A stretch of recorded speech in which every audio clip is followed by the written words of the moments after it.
জিঞ্জিরার বিভিন্ন ঘাটে মাঝিদের মাঝে ৪০০ ছাতা বিতরণ করে প্রশংসায় ভাসছেন মোকাররম হোসেন সাজ্জাদ। কেরানীগঞ্জ থেকে মোহাম্মদ সাদির পাঠানো তথ্যচিত্রে বিস্তারিত জানাচ্ছি আমি ফারজানা মৌসুমী। প্রচণ্ড দবদাহ ও অসহনীয় গরমে খোলা আকাশের নিচে জীবিকার তাগিদে কাজ করা নৌকার মাঝিদের পাশে দাঁড়ালেন জিঞ্জিরা ইউনিয়ন বিএনপির সভাপতি ও আসন্ন ইউনিয়ন পরিষদ চেয়ারম্যান পদপ্রার্থী মোকাররম হোসেন সাজ্জাদ। তার ব্যক্তিগত উদ্যোগে জিঞ্জিরা ইউনিয়নের বিভিন্ন ঘাটে কর্মরত মাঝিদের মাঝে প্রায় ৪০০টি ছাতা বিতরণ করা হয়েছে।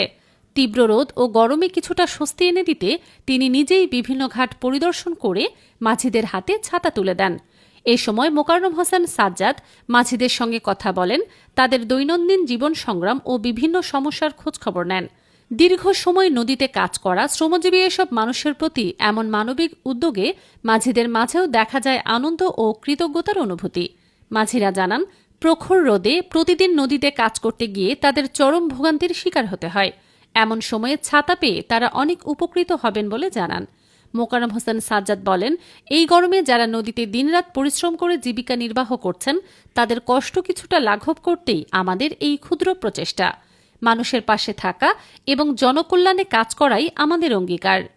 আমরা জিঞ্জিরা ইউনিয়নে বুড়িগঙ্গা নদীতে জিঞ্জিরা ইউনিয়নে যে কয়টা ঘাট আছে এই ঘাট মাঝিদের রোদ্রে পুড়তেছে এবং বৃষ্টিতে ভিজতেছে, এই দৃশ্য থেকে মুক্ত পাওয়ার জন্য আমরা এই ছাতা বিতরণ করতেছি মাঝিদের মাঝে।